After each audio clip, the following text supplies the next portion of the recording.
जगत में प्रत्येक व्यक्ति को किसी ना किसी प्रकार की निर्बलता अवश्य होती है। जैसे कोई बहुत तेजी से दौड़ नहीं पाता तो कोई अधिक भार नहीं उठा पाता, कोई असाध्य रोग से पीड़ित रहता है तो कोई पढ़े हुए पाठों को स्मरण में नहीं रख पाता। ऐसे अनेकों उदाहरण और भी हैं।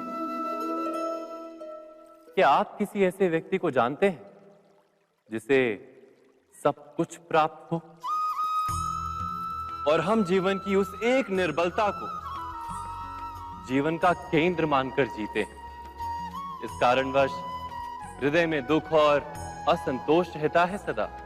निर्बलता मनुष्य को जन्म से अथवा संजोग से प्राप्त होती है, किंतु उस निर्बलता को मनुष्य का मन अपनी मर्यादा बना लेता है। किंतु कुछ व्यक्ति ऐसे भी होते हैं जो अपने पुरुषार्थ और श्रम से उस निर्बलता को पराजित कर देते हैं। क्या भेद है उनमें और अन्य लोगों में?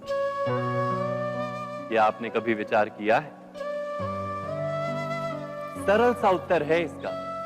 जो व्यक्ति निर्बलता से पराजित नहीं होता, जो पुरुषार्थ करने का साहस रखता है हृदय में, वो निर्बलता को पार कर जाता है।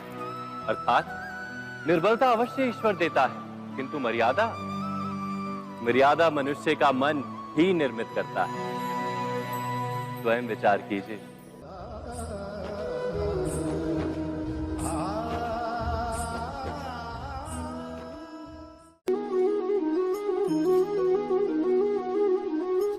भविष्य का दूसरा नाम है संघर्ष। हृदय में आज इच्छा होती है और यदि पूर्ण नहीं हो पाती तो हृदय भविष्य की योजना बनाता है। भविष्य में इच्छा पूर्ण होगी ऐसी कल्पना करता रहता है, किंतु जीवन ना तो भविष्य में है ना अतीत में। जीवन तो इस क्षण का नाम है, अर्थात इस क्षण का अनुभव ही जीवन का अनुभव। पर हम ये जानते हुए भी इतना सा सत्य समझ नहीं पाते। या तो हम बीते हुए समय के स्मरणों को घेर कर बैठे रहते, या फिर आने वाले समय के लिए हम योजनाएं बनाते रहते हैं और जीवन जीवन बीत जाता है।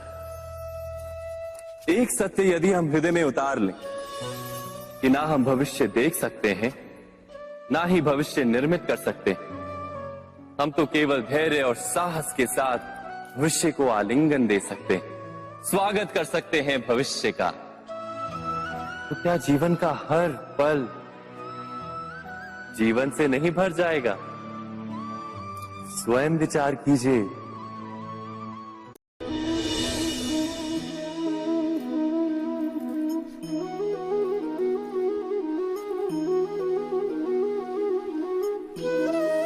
ज्ञान प्राप्ति सदा ही समर्पण से होती है, यह हम सब जानते हैं। किंतु समर्पण का वास्तविक महत्व क्या है? क्या हमने कभी विचार किया? मनुष्य का मन सदा ही ज्ञान प्राप्ति में विभिन्न बाधाओं को उत्पन्न करता है।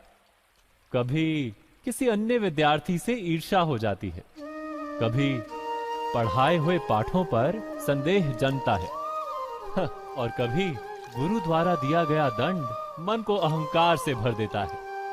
नहीं, क्या ऐसा नहीं होता? न जाने कैसे कैसे विचार मन को भटकाते हैं और मन की इसी अयोग्य स्थिति के कारण हम ज्ञान प्राप्त नहीं कर पाते।